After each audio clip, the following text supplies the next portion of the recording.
To make my spooky Halloween hangings, I'm using the opaque white, the craft plastic. As you can see, I've run mine through my cutting machine because most cutting machines will have preset holiday templates, so I've chosen these skulls. But I'm also going to show you how to make a template so you can cut your own ghosts by hand. Just before we start designing templates, let me talk you through what I'm going to use to decorate mine. I've got some standard acrylic paints, and it doesn't really matter the brand. I'm going to use a grey Archival ink, not black, because black might be a little bit too bold on there, so I've gone for a grey with a sponge. Just some general texture stamps, anything really, just to add a little bit of pattern. I'm going to add some glitter, of course, and any bits of junk you have for stamping or printing paint onto your spooky shapes. To make my ghost template, I've got this scrap of card. Now, just if you want to know my measurements, although this doesn't have to be exact at all, mine is about 12.5 centimetres across and it's 15 centimetres down. And I've marked about 9.5 centimetres from the top. This is just to help me get my ghost shape in proportion. I'm starting with something round. I've just got this old lid, and my ghost is going to come down to a kind of a wavy point here, but this is where I'm aiming for, and all I need to do is draw this on one side of the card. Don't need to try and get it evenly matched on both sides. And then this line is going from here to here, but I'm just going to add some waves, some kind of floaty fabric waves.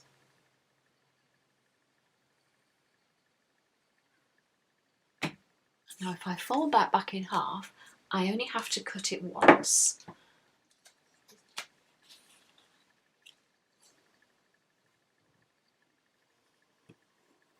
I've got my basic shapes cut out, but now I want to add some features to these ghosts. I've marked where I want my eye. Now I've folded it back in half and I'm just using my Crop-O-Dile.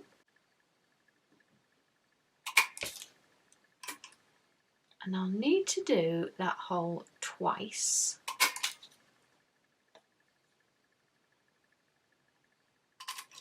And once for the mouth. And then just regular scissors to snip out the bit in between.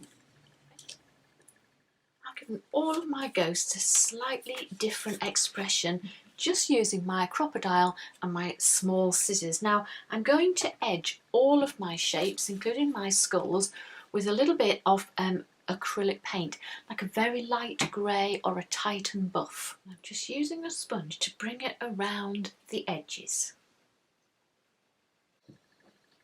Just keep working that edge with the sponge to blend it in, and it just gives it that nice kind of vintagey look.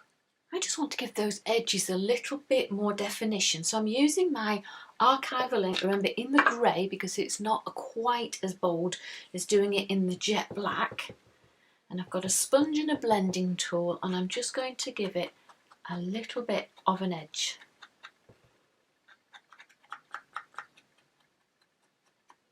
I'm also going to use a texture stamp with the grey, and I'm only going to bring in a very small amount of stamping just around those edges. So I don't want to bring the stamping right into the middle.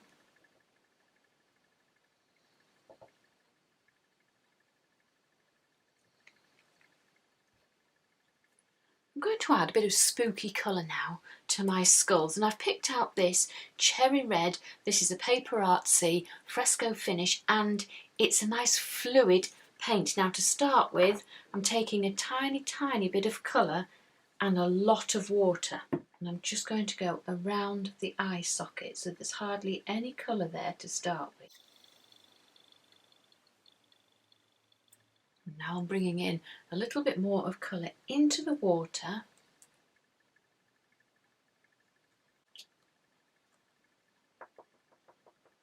It's just going to make it run a little bit. But I'm going to make these look a little bit more friendly. I'm going to give them some little rosy cheeks. Now I'm using the same colour, mixed my red and white to make this pink, but now I've added lots of water, same as before.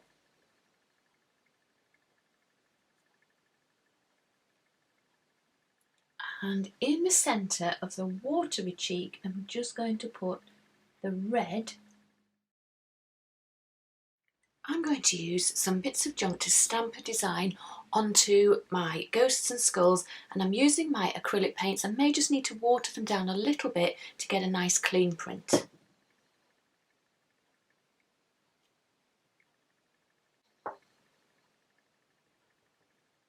I'm just using the inside of an old cotton reel.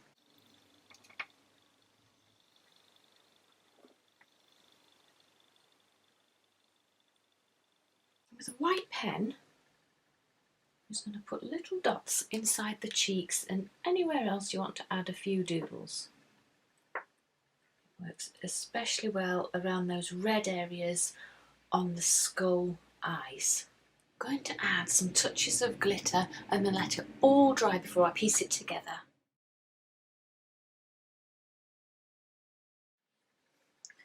I'm putting my skulls together back to back, so I've got some 3D sticky foam on there.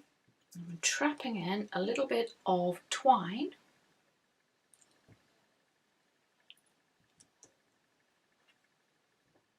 And now these are ready to hang in my window at Halloween and let all my little trick-or-treaters know that I'm open for business.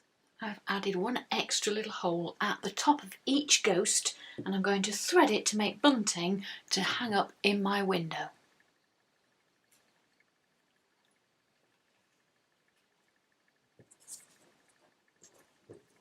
And there it is, my spooktacular creations ready to hang in the window to encourage my little trick-or-treaters. I might even add a few little fairy lights in there for a bit of extra glow. Thanks so much for watching. I hope you've enjoyed playing along.